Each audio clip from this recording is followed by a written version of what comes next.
이번 사연은 아들에게 외면당하고 속상해하고 있는 친정 부모님에게 연 끊자고 말했다는 여자분의 사연인데요. 무슨 일이 있었던 걸까요?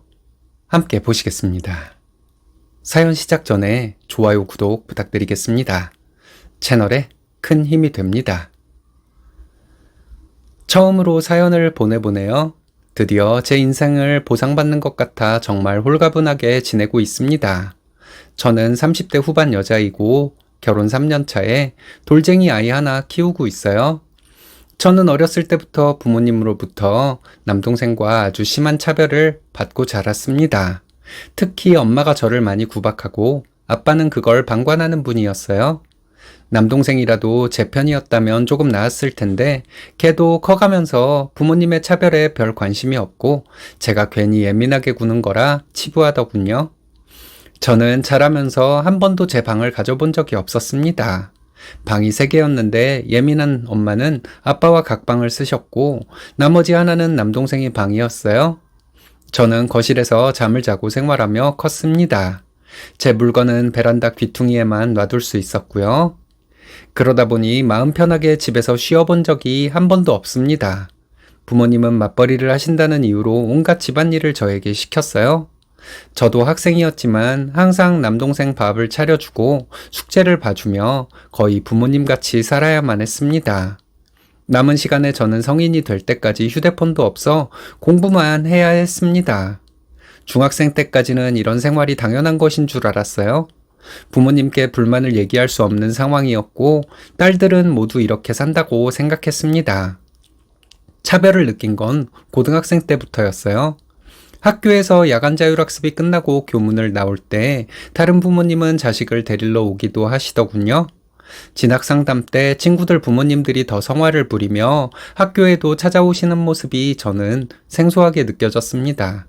당시 새로 나온 전자기기를 친구에게 친구 부모님이 사주셨다는 얘기를 듣고 우리 집이 특이하다는 것을 깨달았습니다.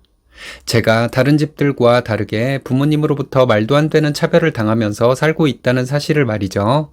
그래도 고등학생 때에는 슬픔에 빠지고 싶지 않아서 공부만 꾸역꾸역 했습니다. 어차피 집에 들어가 봐야 제 방도 없어 쉴 수 없으니 학교가 오히려 더 편했어요. 학교 심야 자율학습도 매번 참여했고 12시가 다 되어서야 집에 들어갔습니다. 제가 중학교에 들어가서 첫 월경을 했는데 그 시기에는 집 화장실도 못 썼어요. 부모님은 저에게 집 화장실을 쓰지 말고 아파트 공동 화장실을 쓰라고 했습니다. 이런 식으로 저는 그렇게 오랜 세월 서름을 참으며 자랐습니다. 저는 하루 16시간 이상 학교에 있어야 하는 고등학생 때가 가장 편했던 것 같아요. 결국은 3년 내내 좋은 성적을 받았고 교장 선생님 추천으로 명문대에 입학할 수 있었습니다. 더 좋은 대학에 갈 수 있었지만 대학 학비는 네 돈으로 해결해라 하는 부모님 때문에 장학금 받고 갈 수 있는 학교를 선택했어요. 다행히 4년 장학금이라 어느 정도 성적만 유지하면 학비는 들어갈 일이 없었습니다. 하지만 대학교를 다닐 때 저희 부모님은 제가 따로 나가 사는 건 허락하지 않으셨어요.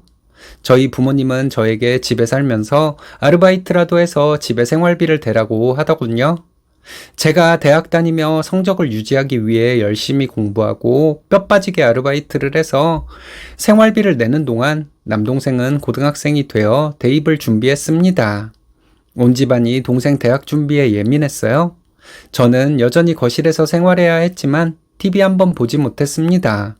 그나마 그때는 2G 핸드폰이 있어서 당시 친구와 문자로 연락이나 간간히 주고받았던 정도였어요.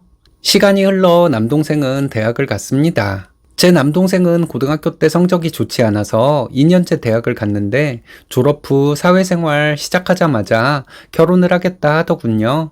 너무 어린 것 아니냐며 모두 걱정했지만 남동생이 고집을 부리는 바람에 저희 부모님은 남동생이 결혼하는 것을 허락해 주었어요. 부모님은 아들 장가 보내는데 지원을 해줘야 한다며 당시 살던 집 팔고 전세로 옮기면서까지 남동생에게 지원을 아끼지 않으셨습니다.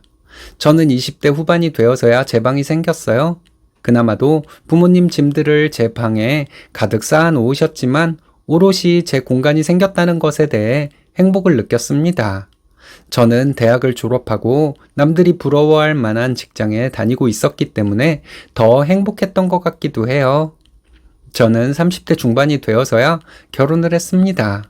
매일매일 저만 보면 너는 네 결혼 자금 알아서 모아서 알아서 결혼해라. 지금까지 너한테 들어간 돈이 얼마인데 네가 알아서 해야지.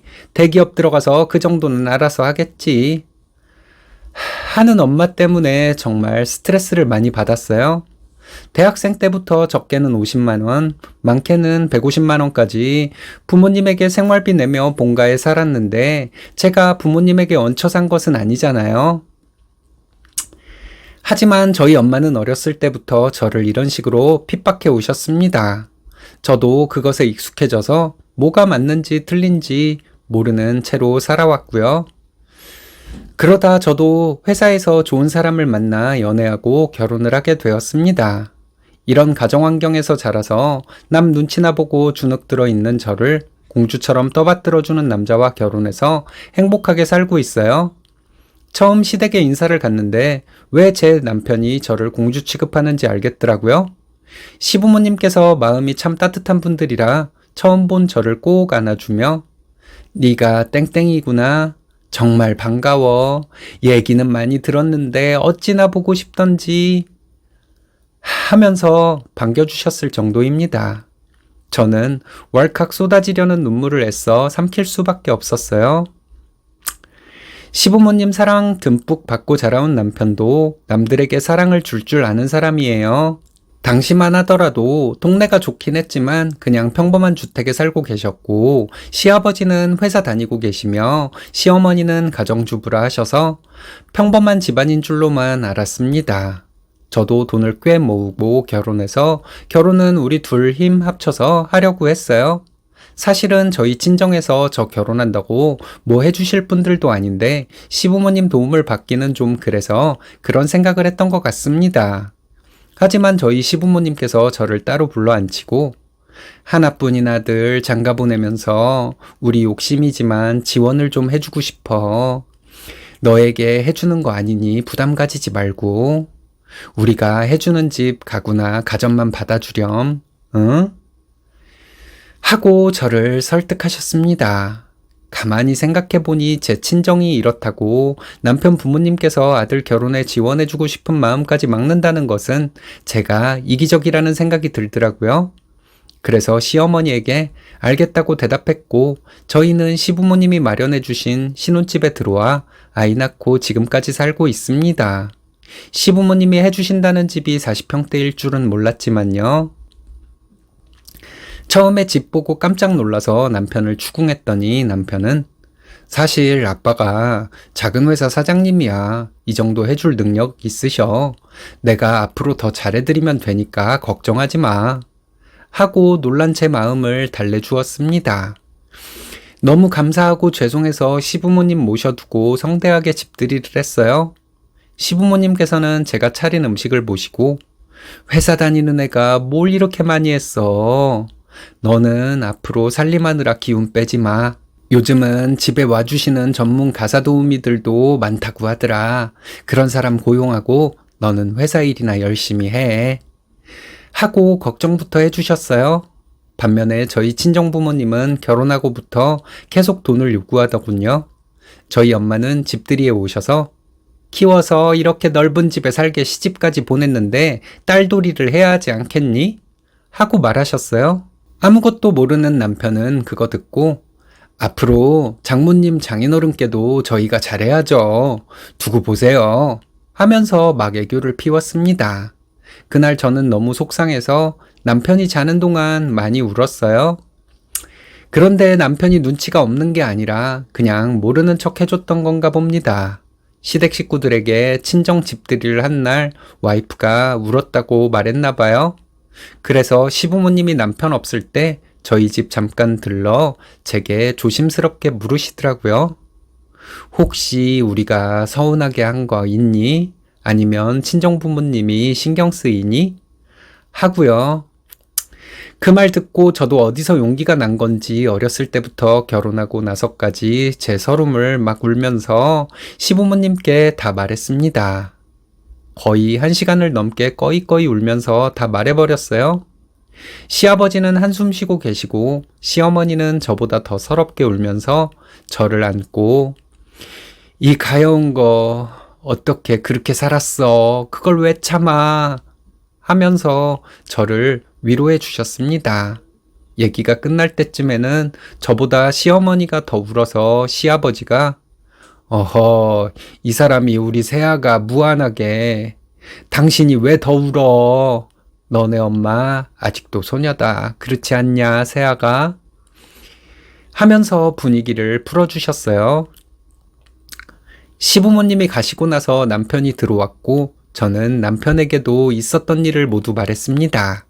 시부모님도 남편에게 저에게 들은 이야기나 여러 가지 조언 같은 걸 해주셨나 보더라고요. 결국은 남편이 며칠 가만히 생각하더니 저에게 자기야, 앞으로 내가 하자는 대로 해. 자기 더 이상 힘들게 사는 거 내가 못 보겠어. 이렇게 얘기를 하더군요. 그날부터 아이 태어난 지금까지 남편과 저는 틈만 나면 친정엄마에게 연락해서 돈을 요구했습니다. 저희 결혼할 때 보태주신 거 없잖아요. 이번에 세탁기가 고장났어요. 우리 이사를 가야 해요. 하면서 갖가지 핑계를 대면서 돈을 요구했더니 어느 날부터는 저희 엄마는 저희 남편의 전화를 피하시는 겁니다. 결국은 친정까지 찾아가 저희 부부가 돈을 요구했더니 친정엄마는 너네 둘 다 좋은 직장 가지고도 그렇게 힘들어서 어떡하니? 도박이라도 해? 가진 게 몸뚱이밖에 없으면 시댁이라도 잘 만나든지 하면서 혀를 차시는 겁니다. 저는 순간적으로 시댁 욕을 하는 친정엄마에게 화가 나서 시댁의 경제력에 대해서 다 말해버렸어요. 사실은 집도 시댁에서 해주신 거고 나 우리 땡땡이 낳고 조리원 비용, 도우미 부르는 돈까지 다 시댁에서 지원해 주셨던 거야 하고요. 그랬더니 친정엄마는 기가 차다는 듯이 그럼 시댁에 달래지 왜 맨날 돌아가면서 나한테 전화를 해? 할 짓이 그렇게도 없니? 하시대요. 저도 이판사판 볼장 다 봤다 생각하고 엄마가 나한테 뭐 해준 거나 있어? 시댁에서는 분에 넘치게 받았고 엄마는 나한테 해준 게 하나도 없잖아. 그러니까 달라고 하는 거지. 해버렸습니다. 결국은 제가 친정엄마에게 지금까지 내가 생활비 준 것만 해도 엄청 큰 돈이야. 당장 이번 달 안에 나한테 이렇다 할 지원 없으면 평생 안 보고 살 테니까 알아서 하세요. 하고 남편과 함께 나와버렸습니다. 그러고도 친정에서는 별다른 연락이 없었어요. 지금까지 몇 달이 흘렀는데 지원은커녕 연락도 한 통 제대로 한 적이 없었습니다. 그런데 며칠 전 저희 친정아빠가 연락이 왔더라고요. 친정아빠와는 친하지도 않고 몇 년간 거의 남처럼 살아왔는데 전화가 왔다니 수만 번 가다듬고 받았습니다. 친정아빠가 저에게 하신 말씀은 엄마가 아들 결혼할 때 지원을 많이 해줬는데 아들은 자기 처가에만 잘해서 엄마가 아주 실망스러워한다. 엄마가 생신 선물로 여행 보내달라고 했는데 아들이 모른 척해서 한 달째 연락을 끊고 지내고 있다. 며느리도 모르는 척해서 배신감에 속상해서 들어 누웠다. 하는 내용이었습니다. 그 전화 받는데 저는 왜 그렇게 웃음이 나던지요. 친정아버지가 듣던 말던 시원하게 한번 웃어버리고 그걸 왜 저한테 말씀하세요? 두 분 저한테 어떻게 행동하셨는지 다 잊으셨어요? 엄마가 아들, 딸 차별하는 거 방임했던 아빠도 똑같아요. 두 분이서 상처 보듬어가며 잘 사세요. 하고 전화를 끊었습니다. 친정엄마 아빠가 번갈아가며 전화 오길래 지금은 싹 다 차단하고 평화롭게 살고 있는데요. 저희가 살고 있는 집을 알고 있어서 제가 불안해하니 저희 남편은 제게 당신이 그렇게 불안하면 이사하자. 정말 연 끊고 살아도 후회 없겠어? 하고 물었습니다. 곰곰이 생각해보니 이제는 아니 저는 진작 부모가 없어도 되는 상황이었더군요. 앞으로는 새 가정을 꾸린 만큼 부모라 해서 당하고 살지 않으려 합니다. 혹시라도 저처럼 부모에게 모진 차별, 핍박받고 살고 있었던 분들 있으시다면 정말 어렵겠지만 맘 굳건히 먹고 연 끊고 살더라도 자신을 더 소중히 돌봐주시기를 바랄게요.